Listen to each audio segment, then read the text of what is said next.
ঢাকা শহর, মহাখালী বাসস্ট্যান্ড। সকাল থেকে সন্ধ্যা পর্যন্ত মানুষের ভিড়। রিকশাওয়ালা, অফিসগামী, ভিক্ষুক সবাই ব্যস্ত জীবনের যুদ্ধে। এই ভিড়ের মাঝেই হঠাৎ থমকে দাঁড়ালেন একজন মানুষ, তানভীর রহমান, একজন সফল ব্যবসায়ী, নামকরা কনস্ট্রাকশন কোম্পানির মালিক। দামি স্যুট, হাতে ব্র্যান্ডের ঘড়ি, কানে ফোন, সব মিলিয়ে শহরের অভিজাতদের একজন। কিন্তু আজকের সকালটা অন্যরকম। তার চোখ আটকে গেল রাস্তার এক কোণে।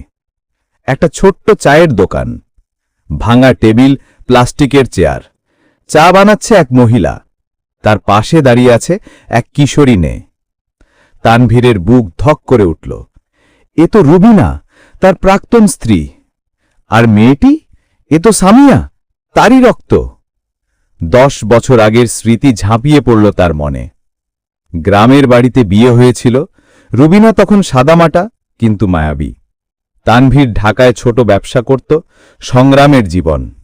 বিয়ের পর দুজনে মিলে স্বপ্ন গড়েছিল। রুবিনা ঘর সামলাত, তানভীর শহরে ছুটত।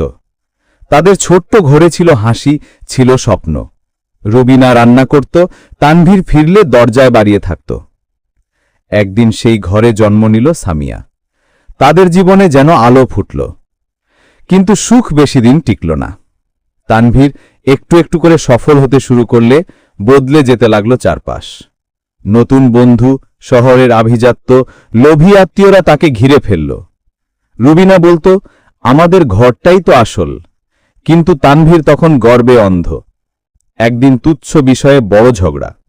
রুবিনা কাঁদতে কাঁদতে বলেছিল, তুমি বদলে গেছ। তানভীর রাগে অন্ধ হয়ে উচ্চারণ করল সেই ভয়ঙ্কর শব্দ, তালাক। 3 বার। সব শেষ। রুবিনা সামিয়াকে নিয়ে গ্রামে চলে যায়। তানভীর বড়লোক হয়ে যায়। ফ্ল্যাট, গাড়ি, ব্যবসা সবই হয়। কিন্তু ভেতরে একাকিত্ব জমে। রাতের খাবার টেবিলে কেউ নেই। সাফল্যের মাঝে শূন্যতা। রুবিনা সীমাহীন কষ্টে দিন কাটায়। চাষবাসে কিছু হয় না। মেয়ের পড়াশোনা, খাওয়া দাওয়া সব সামলাতে গিয়ে জীবন হয়ে যায় যুদ্ধ। অবশেষে ঢাকায় আসে। বাসায় বাসায় কাজ করে, পরে ছোট্ট চায়ের দোকান খুলে নেয়। সেই দোকান দিয়েই সামিয়ার জীবন চলে। আজ তানভীর দাঁড়িয়ে, চোখে জল। রুবিনা চায়ের কাপে চা ঢালছিল। হঠাৎ চোখ উঠল।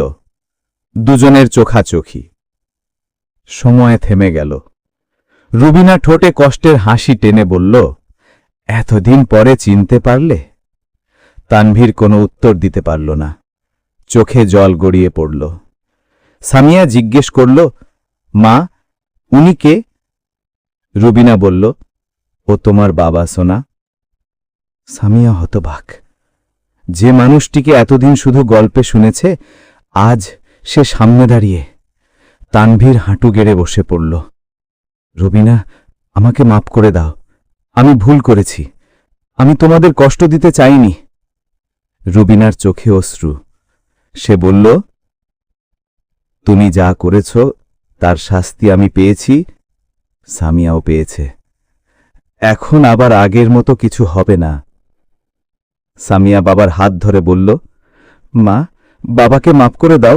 আমরা আবার একসাথে থাকব। চারপাশের মানুষ থমকে দাঁড়িয়ে নীরব সাক্ষী সেই মুহূর্তের। একজন বৃদ্ধ রিকশাওয়ালা চোখ মুছে বলল, আল্লাহর রহমত ছাড়া এমন মিলন হয় না। রুবিনা দীর্ঘশ্বাস ফেলে বলল, হয়তো এটাই নিয়তি। আমি আর কষ্ট চাই না।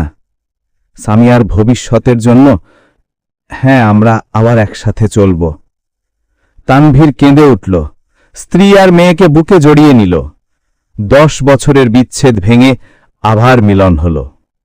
বন্ধুরা, গল্পটা এখানেই শেষ নয়। এটা একটা শিক্ষা। টাকা দিয়ে সংসার হয় না, ভালোবাসার বিশ্বাস দিয়েই হয়। চ্যানেলটি সাবস্ক্রাইব করে পাশে থাকুন আরও এমন গল্পের জন্য।